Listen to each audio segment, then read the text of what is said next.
3 dias. Apenas 72 horas separavam o inferno de outro inferno. Enquanto Hiroshima ainda ardia em chamas invisíveis, aquelas que queimavam por dentro, nas células, no sangue, na própria essência do que significa ser humano, o mundo já preparava sua segunda lição de destruição absoluta. Era 9 de agosto de 1945, e a humanidade estava prestes a cruzar novamente uma linha da qual nunca poderia retornar. Naquela madrugada, quando o relógio marcava exatamente 3 horas e 49 minutos, sob um céu que ainda guardava estrelas indiferentes ao drama humano que se desenrolava abaixo, um gigante de metal chamado Boxcar despertava nas pistas da base aérea de Tinian, nas Ilhas Marianas. O Major Charlie Sweeney, sentado nos controles, não era apenas um piloto. Naquele momento, ele era o mensageiro de uma nova era, uma era em que a morte poderia ser empacotada, transportada e entregue com precisão cirúrgica. No ventre daquela fortaleza voadora de alumínio e aço repousava algo que desafiava a compreensão. Fat Man, um nome quase cômico para algo tão sinistro. 5 toneladas de engenharia apocalíptica, 3,3 metros de comprimento,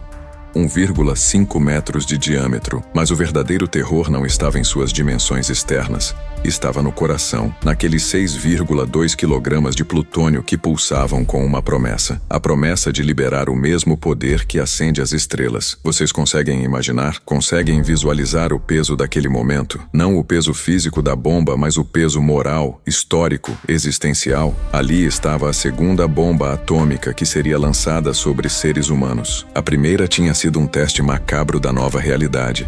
A segunda seria a confirmação de que a humanidade havia, de fato, encontrado uma maneira de abraçar sua própria extinção. Entre 1945 e 1950, seriam construídas 120 bombas idênticas a Fat Man, 120 apocalipses portáteis, enfileirados em hangares secretos, esperando sua vez de transformar cidades em pó e pessoas em sombras gravadas no concreto. Mas naquela manhã de agosto, apenas uma importava. Apenas uma estava a caminho de seu destino fatal. O Boxcar não viajava sozinho naquela missão. Como em uma sinistra formação de morte, outros bombardeiros B-29 já haviam decolado horas antes.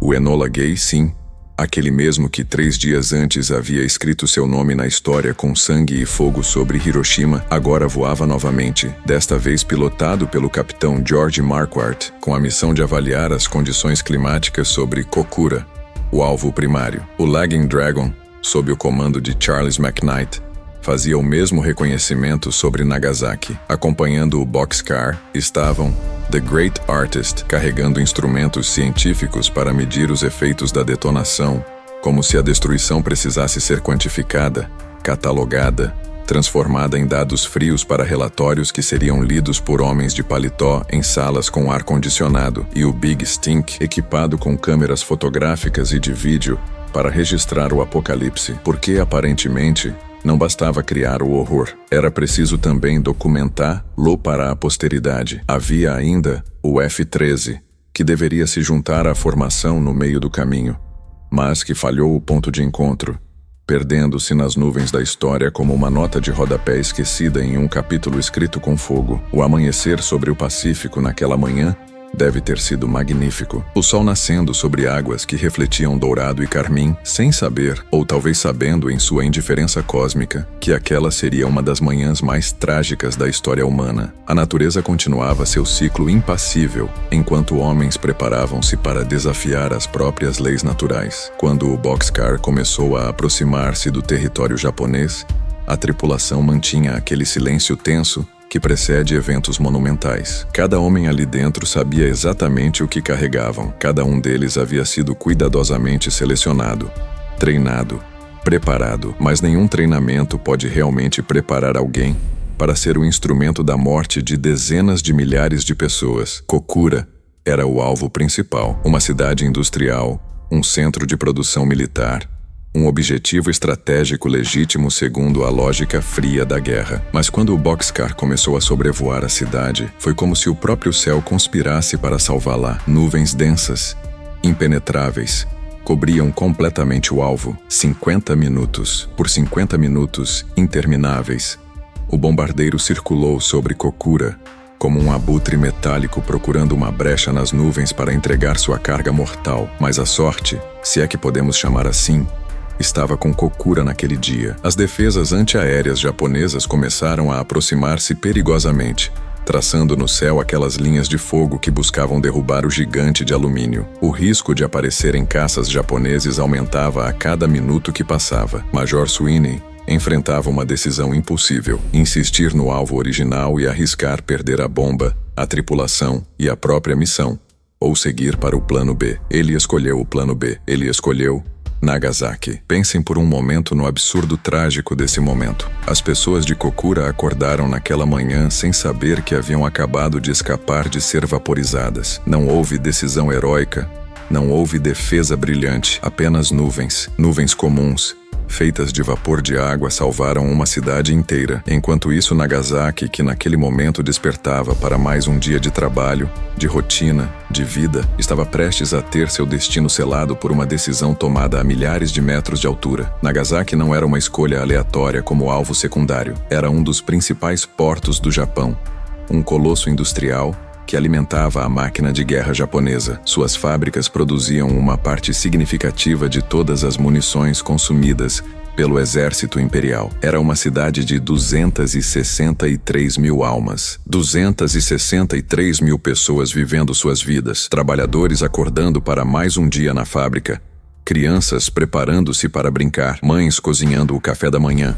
Velhos contemplando mais um dia de uma guerra que parecia não ter fim. Entre essas pessoas havia 10 mil trabalhadores escravos, em sua maioria coreanos e chineses, arrancados de suas terras, forçados a servir ao império que os subjugava. Havia 10 mil soldados japoneses, muitos deles jovens que mal haviam começado a viver. E havia cerca de 400 prisioneiros de guerra aliados, homens que haviam sobrevivido a batalhas sangrentas apenas para se encontrarem no lugar errado, na hora absolutamente errada. Todos eles, todos, estavam prestes a se tornar estatísticas. Às 10h53, o Boxcar e o The Great Artist começaram a sobrevoar Nagasaki. E novamente, como se o universo estivesse jogando dados com vidas humanas, as nuvens interferiram. A localização do alvo estava comprometida. O bombardeiro fez sua primeira passagem. Nada. Segunda passagem. O combustível estava acabando. Cada segundo que passava aumentava o risco de que a missão tivesse que ser abortada, de que a bomba tivesse que ser lançada no oceano, de que tudo aquilo, o planejamento, o custo astronômico, o esforço de guerra, fosse em vão. E então, às 11h, como em um roteiro macabro escrito por um autor cruel, aconteceu. Uma abertura rápida nas nuvens, um buraco temporário no manto branco que cobria a cidade. Uma janela de oportunidade que durou apenas segundos. Foi o suficiente. 11h01 da manhã. Um momento congelado no tempo. Um segundo que separa o antes do depois. Fat Man foi liberada. 47 segundos. Esse foi o tempo que a bomba levou para cair. 47 segundos de silêncio mortal, enquanto 5 toneladas de destruição apocalíptica despencavam do céu. 47 segundos em que as pessoas de Nagasaki continuavam suas vidas, completamente alheias ao fato de que o próprio fim estava descendo sobre elas a uma velocidade terminal. 47 segundos em que Major Sweeney ordenou que o Boxcar virasse bruscamente, afastando-se o mais rápido possível do ponto de impacto. 47 segundos em que os instrumentos no The Great Artist preparavam-se para registrar o que estava prestes a acontecer. 47 segundos em que as câmeras do Big Stink ajustavam seus ângulos para capturar o incapturável. A 500 metros do solo, Fat Man despertou. 21 quilotoneladas de TNT. Para colocar em perspectiva, se vocês pegassem 21 mil toneladas de explosivos convencionais e os detonassem simultaneamente, ainda assim seria difícil conceber a magnitude daquela força. Era uma potência maior do que a Little Boy, que havia devastado Hiroshima 3 dias antes. Era o equivalente a pegar todo o poder destrutivo de todas as bombas lançadas em anos de guerra convencional e concentrá-lo em uma única fração de segundo. O céu se partiu. Não existe realmente linguagem adequada para descrever uma explosão nuclear. As palavras falham. Explosão parece insuficiente. Detonação É técnico demais. O que aconteceu naquele momento transcendeu a experiência humana normal. A temperatura no epicentro da explosão alcançou milhões de graus, mais quente que a superfície do Sol. Em 1/10 de segundo, a bomba criou uma bola de fogo que se expandiu como um demônio acordando do sono. A luz. Oh, a luz. Aqueles que sobreviveram e estavam a quilômetros de distância relataram que foi como se 10.000 sóis tivessem nascido simultaneamente. Uma luminosidade que cegava mesmo com os olhos fechados, que atravessava pálpebras como se elas não existissem. Era a luz da criação ou seria a luz da aniquilação? Talvez ambas sejam a mesma coisa, afinal. E então veio o calor. Uma onda de calor radioativo que incinerou instantaneamente tudo em seu caminho. Pessoas viraram sombras gravadas no concreto, literalmente. A radiação intensa os desintegrou tão rapidamente que suas silhuetas foram queimadas nas superfícies atrás delas, como fotografias macabras tiradas com o flash do próprio inferno. Madeira pegou fogo espontaneamente, metal derreteu, vidro se liquefez. Num raio de 1,5 quilômetros do epicentro, tudo, absolutamente tudo, foi obliterado. Edifícios sólidos de concreto desintegraram-se como castelos de areia tocados por uma onda gigante. Estruturas metálicas retorceram-se como se fossem feitas de papel alumínio. Árvores vaporizaram-se, rios ferveram. Mas aqui está um detalhe crucial, um pequeno capricho geográfico que salvou milhares de vidas. A detonação ocorreu no vale de Urakami, cercado por altos morros. Essas montanhas agiram como uma espécie de contenção natural, absorvendo parte da onda de choque e da radiação, poupando assim grandes porções da cidade que estariam, de outra forma, condenadas. É uma ironia terrível. A mesma topografia que ajudou a desenvolver a cidade industrial também limitou sua destruição total. A onda de choque veio em seguida, viajando mais rápido que o som. Uma parede invisível de pressão atmosférica comprimida varreu tudo em seu caminho. Aqueles que haviam sobrevivido ao calor inicial foram arremessados como bonecos de pano. Prédios que haviam resistido ao calor desabaram sob a força da explosão. O som, quando finalmente chegou, foi descrito como se a própria terra estivesse gritando. E então, o silêncio. Um silêncio mais perturbador que qualquer barulho. O silêncio de uma cidade que há segundos atrás pulsava com vida e agora jazia mutilada, sangrando, morrendo. Os números são frios, mas precisam ser ditos. Entre 39.000 e 80.000 pessoas morreram instantaneamente ou nos dias imediatamente seguintes. Mas esses números não capturam a realidade. Não mostram as mães que procuravam desesperadamente por filhos que já não existiam mais. Não mostram os hospitais sobrecarregados, tentando tratar ferimentos que a medicina da época mal compreendia. Não mostram os que sobreviveram à explosão inicial, apenas para morrer lentamente de envenenamento por radiação nas semanas,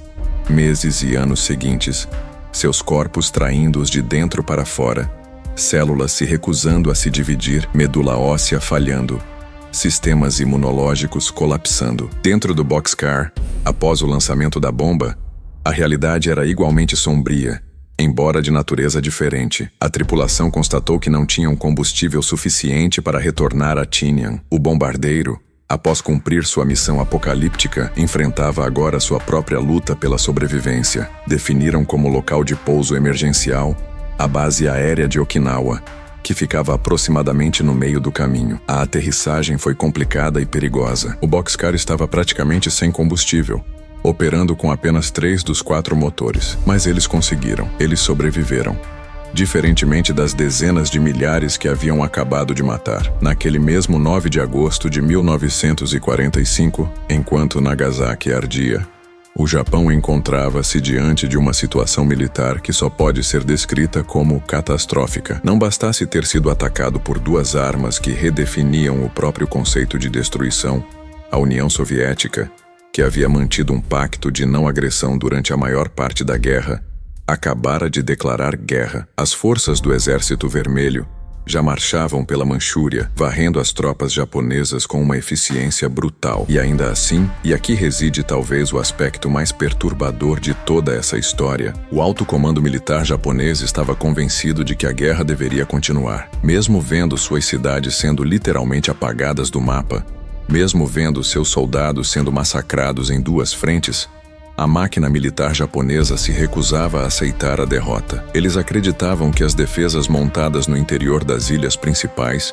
seriam capazes de deter uma invasão aliada. Estavam dispostos a transformar cada centímetro do Japão em um campo de batalha, cada cidadão em um soldado, cada casa em um bunker. Era loucura, loucura pura, mas era a lógica da guerra levada ao seu extremo mais absurdo. Foi o imperador Hirohito Ken, influenciado por seu primeiro-ministro Kantaro Suzuki, tomou a decisão que salvaria seu povo de uma destruição ainda maior. Em um ato de coragem que contrariava séculos de tradição militar japonesa, ele tornou pública sua decisão. A guerra deveria acabar imediatamente. A decisão chocou alguns militares de tal forma que chegaram a tentar um golpe de Estado, um esforço desesperado para obrigar o Japão a continuar lutando mesmo quando a própria existência da nação estava em jogo. Mas a decisão já havia sido tomada. O imperador havia falado. O Japão se renderia. E assim, naquele dia 9 de agosto de 1945, após o lançamento da segunda bomba atômica,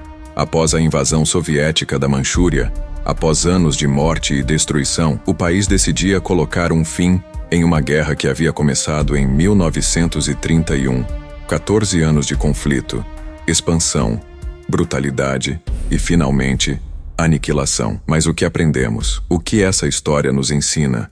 80 anos depois, há aqueles que argumentam que as bombas atômicas foram necessárias, que salvaram vidas ao evitar uma invasão terrestre do Japão, que teria custado milhões de mortes de ambos os lados. Há aqueles que argumentam que foi um crime de guerra indefensável, que nada justifica a incineração deliberada de civis. A verdade, como quase sempre acontece, provavelmente reside em algum lugar mais complexo, mais incômodo. O que é inegável é isto: Hiroshima e Nagasaki marcam o único momento na história humana em que armas nucleares foram usadas em conflito. Desde então, durante 8 décadas, a humanidade tem vivido sob a sombra dessas armas, sabendo que possuímos o poder de nos extinguir completamente. Construímos arsenais capazes de destruir a civilização várias vezes. Criamos sistemas de alarme e protocolos de lançamento. Tivemos incidentes, alguns conhecidos, outros ainda classificados, em que chegamos perigosamente perto de um apocalipse nuclear, mas não voltamos a usar essas armas.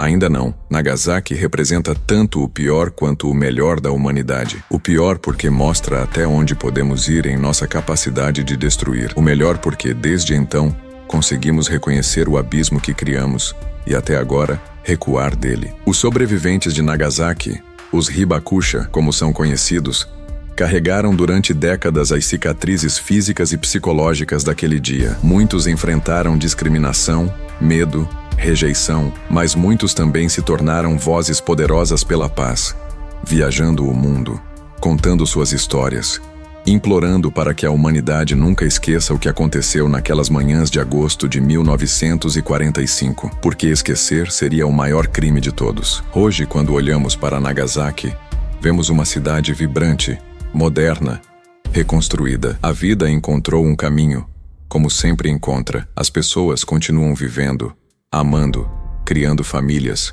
construindo futuros. É um testemunho notável da resiliência humana, mas as sombras ainda estão lá, gravadas não apenas no concreto, mas na memória coletiva da humanidade. Aquele cogumelo atômico que se ergueu sobre Nagasaki naquela manhã de agosto permanece como um símbolo, um aviso do que somos capazes quando permitimos que o medo, o ódio e a lógica da guerra substituam nossa humanidade. Então, amigos, quando refletirem sobre esta história, não pensem apenas nos números, nas estatísticas, na estratégia militar. Pensem naquela mãe que segurava seu filho nos braços quando a luz estourou no céu. Pensem naquele trabalhador coreano escravo, tão longe de casa que nunca pediu para estar naquela guerra. Pensem naquele soldado americano prisioneiro que sobreviveu a combates ferozes apenas para morrer por uma bomba lançada por seu próprio lado. Pensem em todos eles.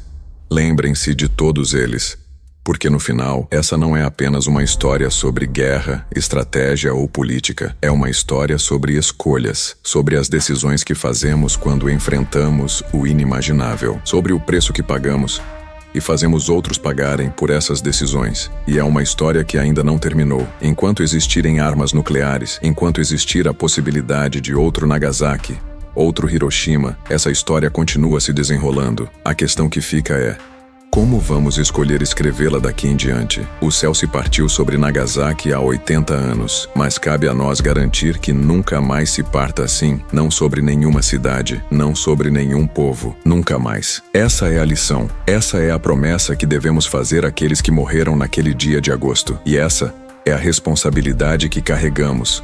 Todos nós, enquanto a humanidade existir, que suas memórias nunca sejam esquecidas, que seus sacrifícios não sejam em vão, que aprendamos finalmente a conviver com o poder que criamos sem sucumbir à tentação de usá-lo novamente. Porque no final, a verdadeira questão não é se podemos fazer isso novamente, é se escolheremos não fazê-lo. E você, como você acha que contaria essa história para as próximas gerações? O que essa tragédia histórica nos ensina sobre quem somos e quem podemos escolher ser? Deixe sua reflexão nos comentários, porque histórias como essa só têm valor se continuarmos conversando sobre elas, aprendendo com elas e garantindo que nunca se repitam.